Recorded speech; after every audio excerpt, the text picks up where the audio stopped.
Welcome everyone to another garden tour. We've really got a lot of changes happening.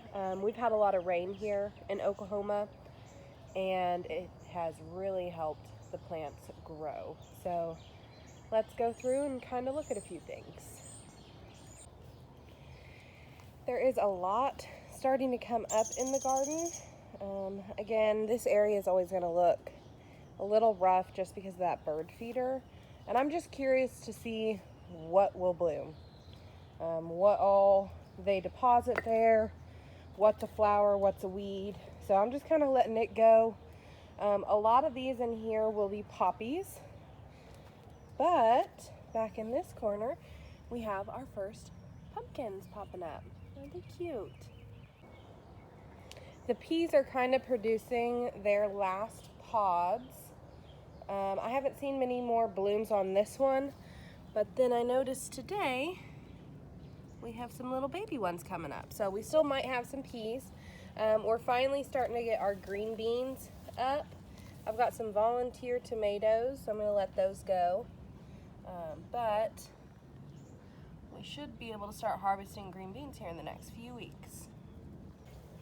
I am very excited to see these. These are my cucamelons. So they're only get about that big. They're kind of like a grape, but they are a cucumber. And these are finally popping up. It does take 4 to 6 weeks for these to start. And then we do have some more cucumbers and climbing plants planted on this side. So this half of the teepee looked a little sad, but soon enough it will take off and be covered. Last week I showed you all my water trough garden in a picture, and I realized that I'd never really shown you the whole thing. So this is it. It is 2 feet deep, 2 feet wide, and 4 foot long. I have right now my carrots and onions in here, and I mean the carrots absolutely love it. They're doing fantastic. I do have some lettuce still left over, so this needs to come out. It's starting to go to seed, as you can tell. But I really like this variety, so I wanted to save some of the seeds instead of buying new. And then we do have some green beans also. Aren't they so cute? So my plan is by next weekend, I am going to harvest all of this carrot. I'm super excited. They're purple, they're beautiful, and they are so delicious just from the baby ones that I've had. And so that is the water trough garden.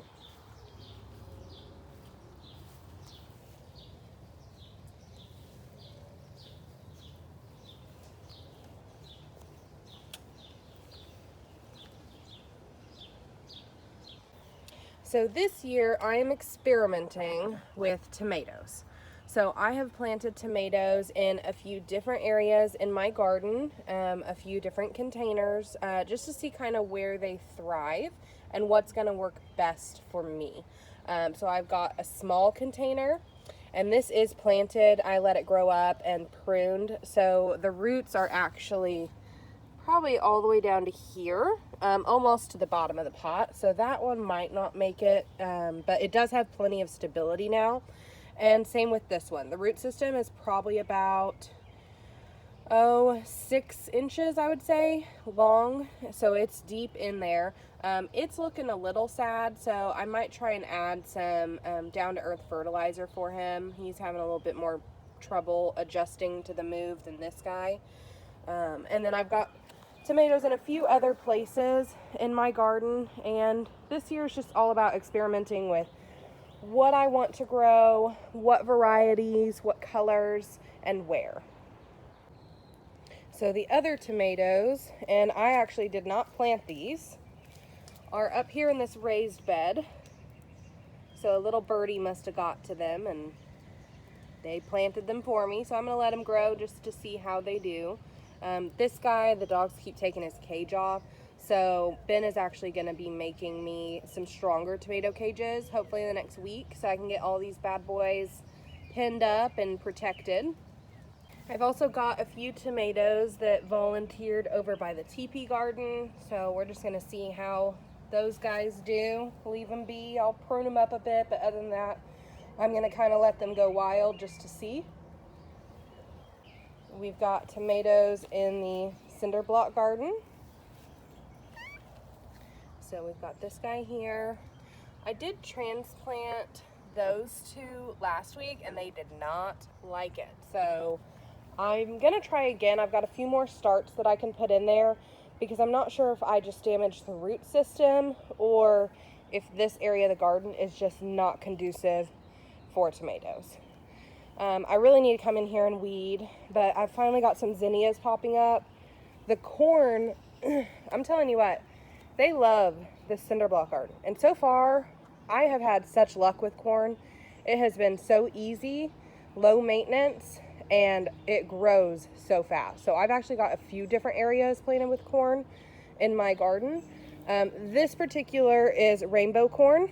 Over in the raised bed, it hasn't popped up yet, but I've got strawberry popcorn.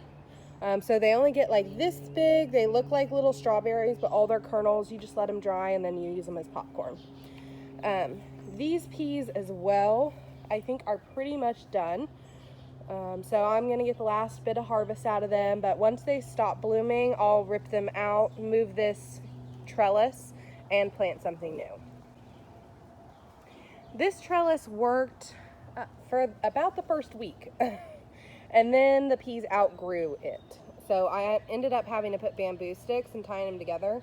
So I will not be using this trellis again next year.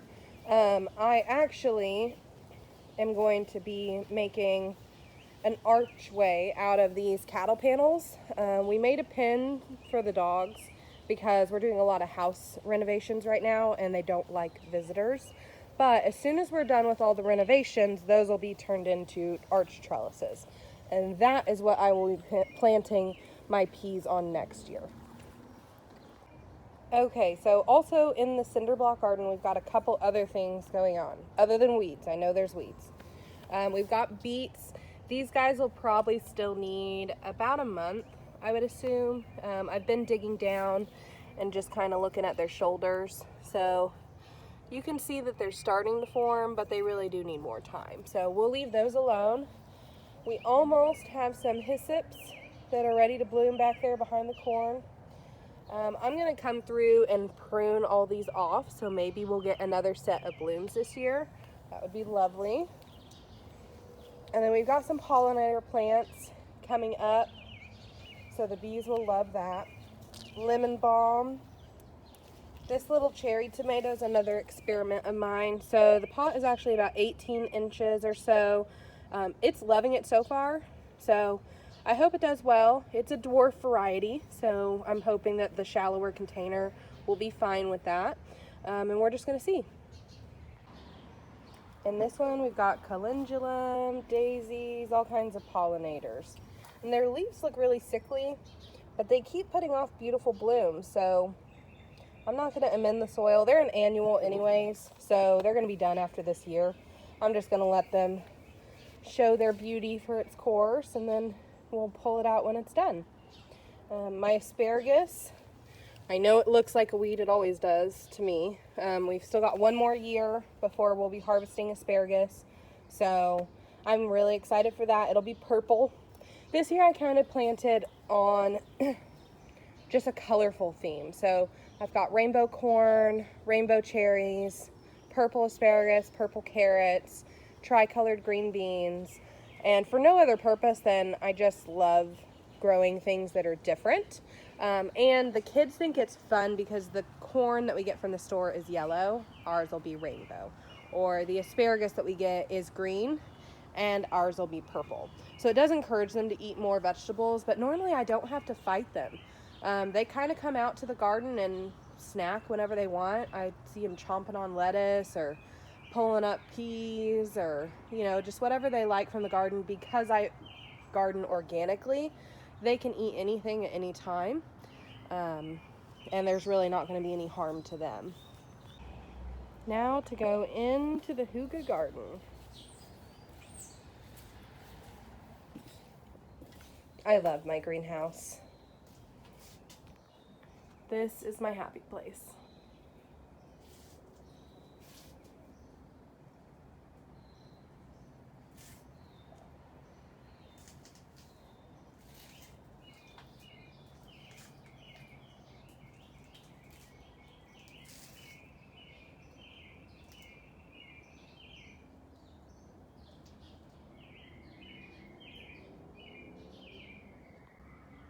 All right, so we've got a few more experiments going on here.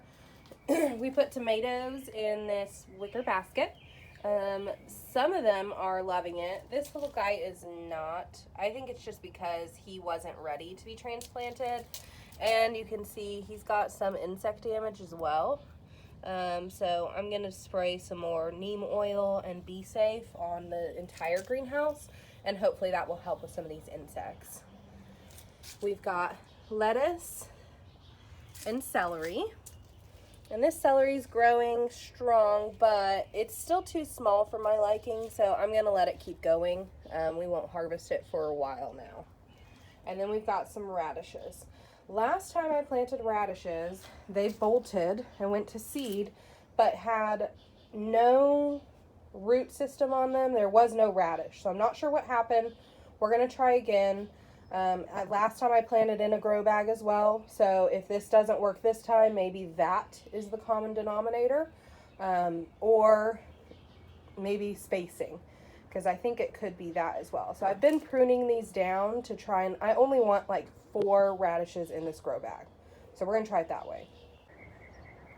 We finally have some stuff coming up, and I think it is only because the dogs have had to be locked up during the day, because this is the 6th time that I have planted green beans over here, and it is the only time that they have even sprouted. So we have a success. They have already trampled one of my sweet potato vines. There used to be 2. That's what happens every time in this garden. I've got seedlings that are trying to come up. We'll see if they get to make it. They even trample down moss, which is crazy to me because it takes nothing to grow, just water. We've got some more pollinators, and unfortunately they killed off about half that guy. I don't know if he's going to last or not. The other thing that I'm going to do is I'm going to protect this garden. I'm going to put a fence around it, and we've even talked about putting a fence around the other garden space. So we'd put a fence literally coming off of the greenhouse there and then off of the back, so it would be a square that is protected. That way the dogs can't get into it. They poop in my garden, they trample my flowers, I would have had a lot more color in the garden, but because they trample it, dig it out, or eat it, it's gone. So I'm ready to protect this thing so that everything has a real chance of growing. So next to our shaded garden, we had this little area right over here, and we never knew what to do with it. It won't grow grass. It doesn't get a whole lot of sun, but when it does, it's at the very heat of the day. So I have made a little pumpkin patch. So I'm hoping that these will be little blue pumpkins. I don't know how good they'll taste, but I know that they'll be adorable to decorate with. And it just fills this space with a little bit more green. I don't like looking at the dirt. I'd rather have something beautiful growing, so that was the solution. So there was a lot that changed in the garden and a lot that stayed the same, like the weeds. I'm going to try and get to the weeds this weekend, but like I said, next weekend I'm getting married, so I'll be busy. But it's just crazy to me to see the growth that happens in the garden with just, a few days of rain, some really good sunshine, and some organic fertilizer, really. I am by no means a garden expert. I am a garden amateur. So if I can do even a little bit of success, you can too. Stay with us. What we talk about really is how to farm or homestead on less than an acre. I'm on 0.13 acres actually. So we don't have a lot of space. We've just been really intentional about where we plant, what we plant, and how we plant. And this year I am running a lot of experiments so that next year when we go to build some more raised beds and some more organization in the garden, I'll know what I need. So thank you guys so much for watching, and we'll see you next time.